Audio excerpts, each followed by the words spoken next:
Welcome to the Unconventional Path, and on this episode, we're talking about adult friendships, navigating friendships as an adult.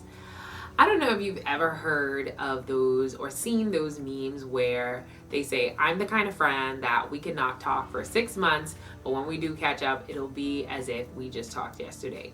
I am guilty. I've been one of those friends where we don't need to talk often. However, over the years, I've realized that has not always been beneficial for both sides of the friendship. It has been beneficial for me, but I realized that there was still a level of vulnerability and a level of sacrifice that I was not investing into friendships. And I had a conversation with one of my good friends at the beginning of this year. And I started off this year, even before I had that conversation, saying, this year I want to focus on friendships. I want to focus on pouring into the people that are presently in my life. I was listening to a podcast with Jay Shetty. I think maybe it was during the pandemic. And he was talking about how sometimes people get so consumed about romantic relationships that they start to neglect the other relationships that are in their life. And so he gave us this exercise. So I want to tell you about this exercise so you can try it on your own in case it's something that you may be interested in doing. And so you can get a paper out and on the paper, make a circle and then start doing different arrows.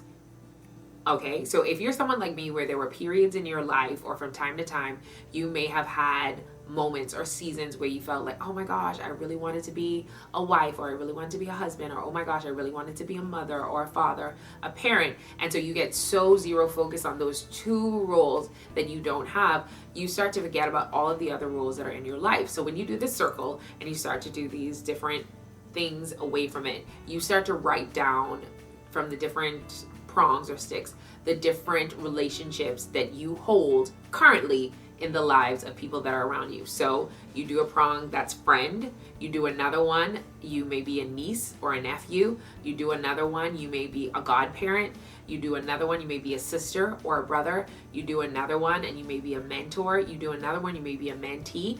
And so you can see that you have about up to 7 different roles that you have of people who care about you, people you can pour into. And that was a wake-up call for me of, are you going to focus and zero focus on the 2 roles that you do not have in your life? Or are you going to just enjoy and flourish in those relationships, those beautiful 7 different kind of relationships that you have the opportunity to pour into? So friendships is one of those that I started 2022 saying, that's what I'm going to pour into. That's what I'm going to be about, including my family.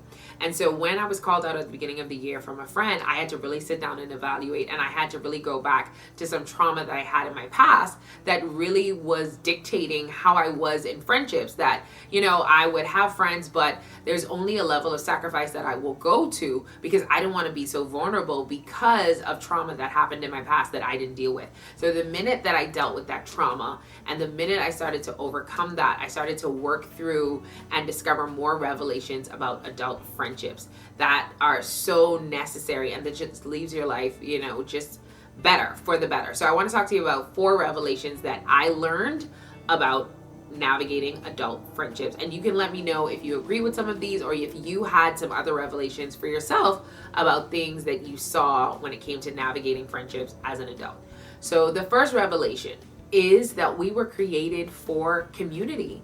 We were created for community. And so therefore it's in our DNA. Like, God created us to connect with each other. There are verses in the Bible where it says, it's not good for man to be alone. I don't think that only means having a spouse, because Jesus lived his whole life and he didn't have a spouse, but he wasn't alone. And so it's not good for man to be alone means that you should have community. And in that community, like I said when I did that example, that you, in that community of being a niece, of being a friend, of being a godparent, in that community, you have the opportunity to grow in love, to be fulfilled, to have joy, to have peace.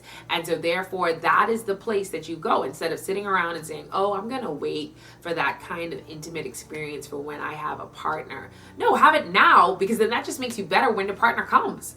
Like, I was watching a video, I can't remember, I'm always watching podcast videos teaching lessons, and this girl was talking about the things that prepared her for marriage. And she said friendships. She said, in friendships, I learned conflict management. I learned how to communicate. I learned how to be vulnerable. I learned how to give grace. And that is what I feel has helped to prepare me for marriage. And so it's not only about preparing you for that, because you get that rich experience in a community now, but we were created for that. So instead of feeling alone, like I have nobody, and just going down, just knowing that your friendships is a source for that. So when you have friends who feel like, I don't feel like you put in what I put in, I don't feel like you sacrifice the way that I sacrifice, if you value that person, then that's an opportunity to evaluate, do I want to change? Do I want to be a better friend? And that is what I had to do at the beginning of the year when I was faced with that conversation, and I'm so glad that I did. The second revelation I had is that seasons do change, and it's okay for friendships to change, because sometimes they have served their season. But seasons do change. I think, there's a phrase that people used to say, with no new friends, but people that have come in my life in the last few years have been very great. There are people that I've gotten connected and close with just in the last year or two that are some of the closest people to me.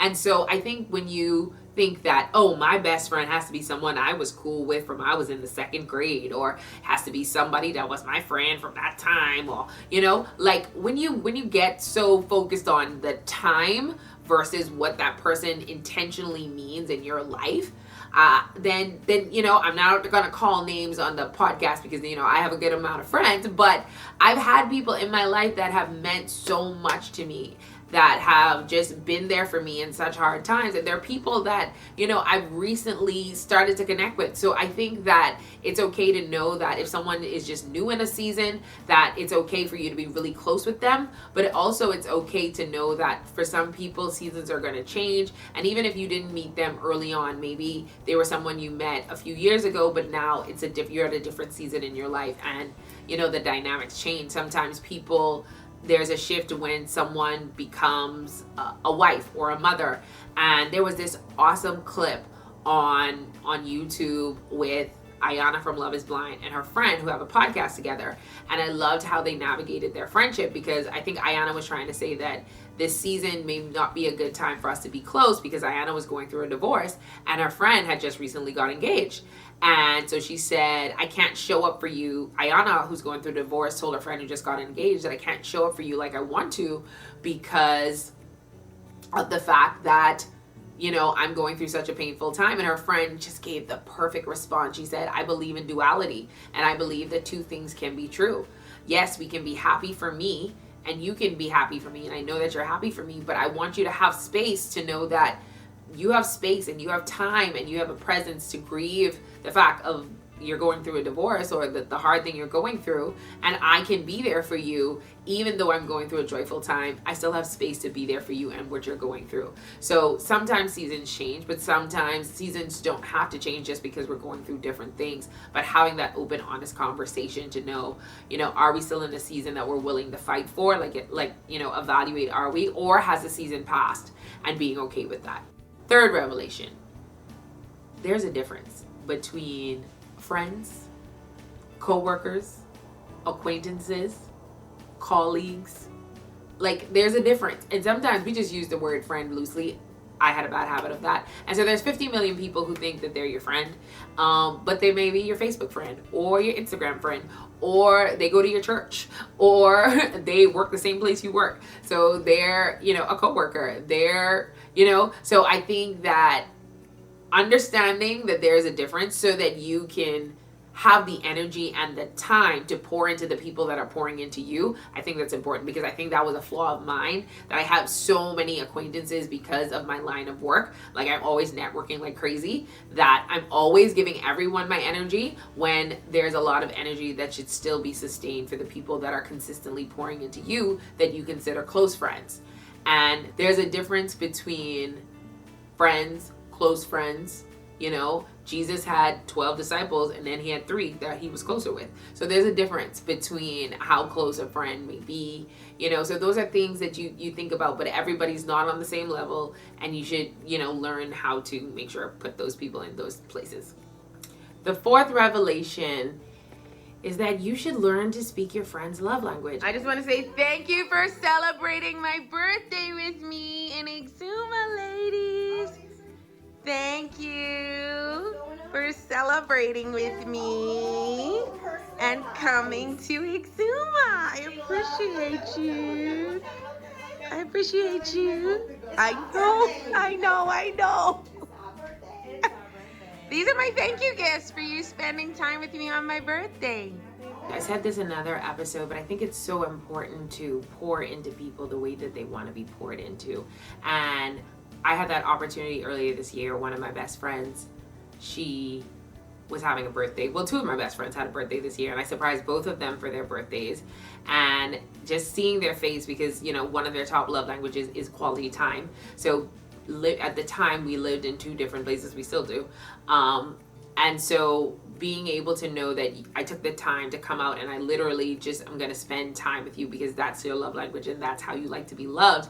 It was a huge sacrifice for me, but it was worth the sacrifice because showing up for your friends is something that I wanted to do in this year. And it's something I want to just get better at as years go on. And so speaking your friend's love language is top tier. It's not just for romantic relationships, it's for all relationships. And that was a revelation for me. And just being able to see how much they appreciated it, especially me coming from a place where I had trauma as a child and that's how I acted out in friendships. But my friendships have grown so much this year because of the fact that, you know, it's so much better to give and sow into people that want to do the same for you. So am I the person where I might still catch up with someone every 6 months? I can still be that person with some of my friends, but I have learned to, with my close-knit community, how to show up for them the way that they need me to show up, because I think that's so important when you're evaluating friends. Sometimes we're like, I'm okay if someone does this. Yeah, but I'm not okay. And so we need to learn how to appreciate and show up for our friends on the level that they want to be loved. Thank you for tuning into this episode. Let me know in the comments below what you think. Don't forget to like, comment, and subscribe. And I can't wait to see you next week.